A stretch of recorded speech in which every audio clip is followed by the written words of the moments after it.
topic today that I kind of wanted to touch on, something that we all know and we all absolutely adore, is rejection sensitivity dysphoria.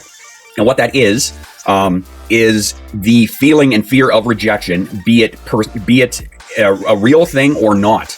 It can be a perceived rejection. So even if somebody, for example, let's say you text a friend of yours and they don't text you back, they forget to text you back, and in your mind you think to yourself, well, they must hate me, right? They don't want to be around me. I must be too much. They must hate me. They don't want to text me. When in reality, they just forgot, which happens to all of us. I mean, how many of us fucking forget things on the daily, right?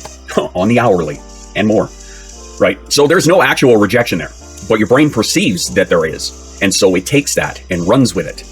That's what RSD is. RSD is something that people, specifically ADHD people, over 99% of us deal with rejection sensitivity.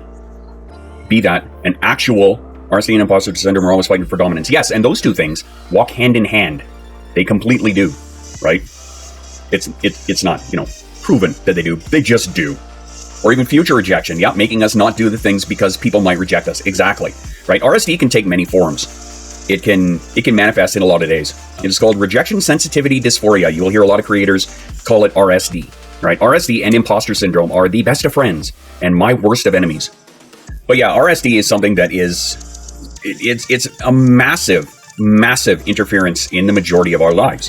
RSD can manifest so badly that you literally step away from your supports, from your support structures, right? From the people that care about you, from the people that are there for you, from your family members, from your friends, right?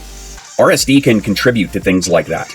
There have been, and I've watched it happen in the Discord. I've watched it happen that somebody gets RSD so bad that they shell right up and they push away everybody, right?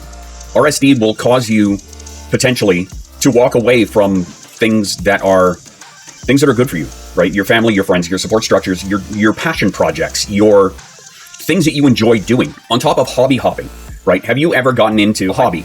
And, there are so many of us that will get into doing hobbies and crafts and whatnot. And of course, we do the deep dive, we research all of it, we become veritable experts on the subject. And then when we do it, we don't excel the first time. We don't get it perfectly the first time, right? So we just give up and walk away from it, right? I can't count how many I've done with that, right? But there's also a potential for an RSD involvement in that, right? If you don't get it right the first time, if you're not perfect at it, then why would you want to carry on? Because your brain clings on to this, I'm never going to get it right. I'm never going to be able to do it perfectly. So why should I bother?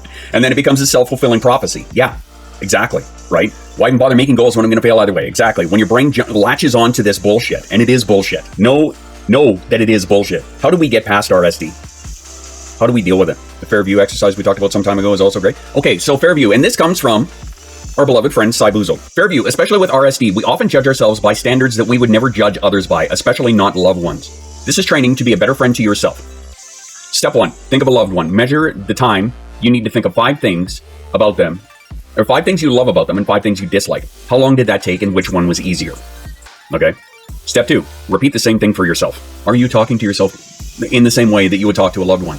Is the way you judge yourself fair? Hence the fair view, right? So that is absolutely one way to handle it. Another way that I find is to have absolutely a good support structure in place. So be that friends, family that will support you, that have an understanding. Now, sometimes your friends and family don't. Sometimes they either don't have the same problems that you do, then you suffer the same neurodivergencies that you do, and don't have to deal with the same kind of bullshit in their head that you do. So they can't cling on to that. They can't grasp what you're feeling and what you're thinking. That's where I find having this supportive community, like the Discord, is integral in my personal life. That's why I find that it is so important for me to have that support, to have that structure behind me, those people that understand what I'm going through, those people that can relate. How do you deal with RSD? Do you have a good way?